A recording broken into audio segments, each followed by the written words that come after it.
প্রিয় বন্ধুরা, এবার নাকি আমরা যারা বাংলা ভাষায় কথা বলি বাঙালি, আমরা বাঙালি জাতি, আমরা নাকি আমাদের এই যে জাতি পরিচয় এটা নাকি আমরা এখন আর বলবো না, দেব না, আমরা বাংলাদেশি হিসেবে নিজেদের পরিচয় দেব। আসলে মানে এটা কি, এটা ফাইজলামি নাকি এটা কি হচ্ছে আমরা কেউ আসলে বুঝতে পারতেছি না। এটা কি হচ্ছে? বাংলাদেশি জাতি আর জাতীয়তা কি এক জিনিস? যারা এটা করতে চাচ্ছেন তারা নিজেরাও ভালোভাবে জানেন যে জাতি আর জাতীয়তা এক জিনিস না। আমাদের জাতীয়তা বাংলাদেশি, হ্যাঁ আমাদের জাতি, আমরা জাতি হিসেবে বাঙালি, জাতি হিসেবে কি আমরা বাংলাদেশি? এটা কিভাবে সম্ভব?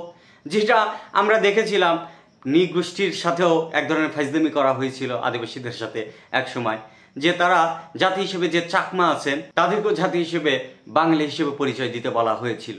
যে একজন চাকমা, সে তো চাকমা কিন্তু বাংলাদেশি, কিন্তু সে জাতি হিসেবে চাকমা।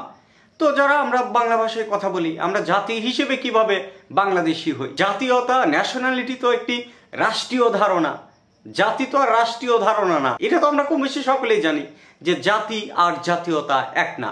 মানে কি হযবরল কি হচ্ছে বাংলাদেশে আমরা কেউ আসলে বুঝতে পারতেছি না। মানে কি করতে যাচ্ছে? সংবিধান সংস্কারের নামে কোথা থেকে শুরু করে কোথায় আসছে? এখন আসছে জাতি আর জাতীয়তা নিয়ে, বিশেষণ নিয়ে চলে আসছে যে আমরা বাংলা ভাষায় যারা কথা বলি আমরা এখন নিজেদের বাঙালি হিসেবে পরিচয় দেব না, বাংলাদেশি হিসেবে পরিচয় দেব।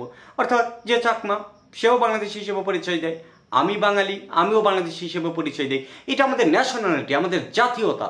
কিন্তু আমি, অর্থাৎ আমি বাঙালি আর একজন চাকমা, সে আর আমি একই জাতি, এটা কিভাবে সম্ভব? এটা কি সম্ভব? এটা কোনো কথা? চাকমা সে জাতি হিসেবে বাংলাদেশি, আমি বাঙালি আমি জাতি হিসেবে বাংলাদেশি না, আমাদের জাতীয়তা বাংলাদেশি। কিন্তু জাতি হিসেবে আমরা বাংলা ভাষায় কথা বলি, আমাদের সকলের যারা আমরা বাংলা ভাষায় কথা বলি আমাদের সংস্কৃতি এক, আমরা বাঙালি। এবং চাকমারা যারা চাকমা সম্প্রদায়ের তাদের সংস্কৃতি এক, একই ভাষায় কথা বলে, তারা চাকমা।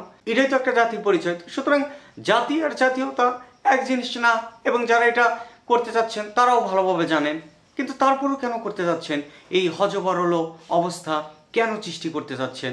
আশা করি ওনারা বলতে পারবেন, এবং আগামীতে তারা যখন এগুলোর ব্যাখ্যা দিবেন আমরা খুব ভালোভাবে বুঝতে পারবো যে তারা আসলে এগুলোর মধ্য দিয়ে কি করতে চাচ্ছে। তো এটাই, ততক্ষণ পর্যন্ত আর কি আমরা অপেক্ষা করি। অপেক্ষা করা ছাড়া তো আমাদের হাতে আর কোনো কাজ দেখছি না। তো এতটুকুই।